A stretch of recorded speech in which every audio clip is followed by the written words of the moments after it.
I'm enjoying the rare honour of knocking up with a man who has reached the elite of tennis sport. Nico Langmann is only 20 years old, but he has already represented Austria at the Paralympic Games in Rio, and he's broken into the world's top 20 players of wheelchair tennis, a booming sport which he says is not so dissimilar to the form of the game I play, somewhat less successfully. Well, it's not a huge difference actually. It's just the only rule difference is that the ball's allowed to bounce twice. There's same court, same net size. The ball doesn't really bounce twice since we're playing so fast.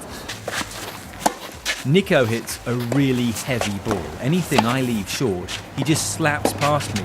It's an incredible feat of coordination and strength as he swivels into position for a shot.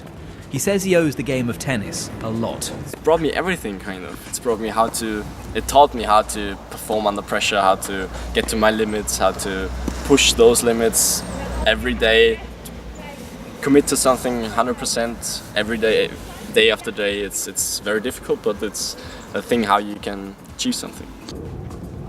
It's the gladiatorial atmosphere that first attracted Nico to the game.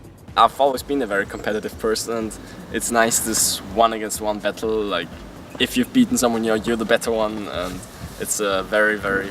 It sounds like I'm a jerk, kind of, but it's just I like to have this battle, man against man. Now he's a professional. He gets to travel the world playing the game he loves. But he says the travel isn't really as glamorous as perhaps I imagine. It sounds exotic, as you said. It's not that you see all those places where you go to. It's actually just business trips where it's about getting your performance to maximum level. And it's just you see the hotel, the court, the gym, and the hotel again. So it's obviously nice still to get to know many people all around the world. So that's a very positive thing about it. You've cracked the top 20 in the world. You've got to number 20 in the world. How far do you think you can take your tennis? What are your big ambitions?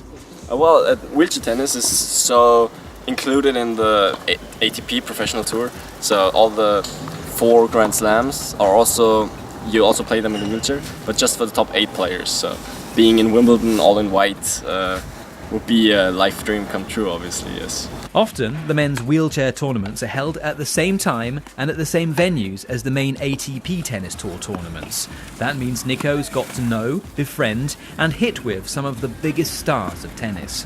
What's his favourite memory? That was actually back in 2014 when there was this ATP tournament in Vienna and Andy Murray played there, and he was training next to me, and after his training session, during his training session he always watched me playing, and then he came up to me and said hey, do you have some time left? Do you want to play 15 minutes? And then we trained together, which was so cool. So he's my favorite player.